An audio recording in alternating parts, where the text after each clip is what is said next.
it's important. You're working in a medieval graveyard. So I suppose really the first phase here is the medieval period.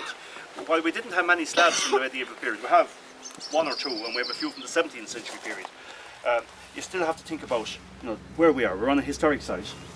We're in Kilconienn. Kil as the Irish element for church. So it tells us straight away when you get that, prefix, if you like, to a place name that it's a church site. This was a parish church. I looked into 1302 taxation, which is the earliest document you have for parishes in the west of Ireland. It doesn't appear under its own name, but there is one in there in the same deanery that may actually be it, but I'd have to do a bit of research on that. I'm not quite sure. I mentioned that the Kil element refers to the church. Conarn then, I think we came across some names here that sounded sort of like that. Conarn can be a personal name, so there was possibly a family of Conarns here.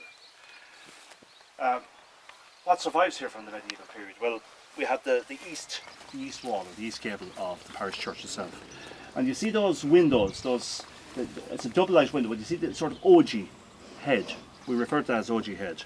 And they're almost like a candle, there's like a flame or a candle like that. That's typical of the 15th and early 16th century period. So when we look at that, we refer to it as late medieval.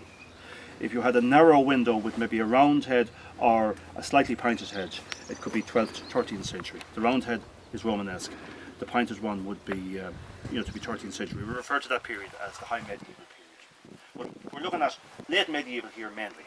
The church could have been here from an earlier period. Certainly, it was probably here in the 13th century, but just to find that in the sources is another job. There's a few elements that survives here that's very, very important. First of all, if we look over here, we just walk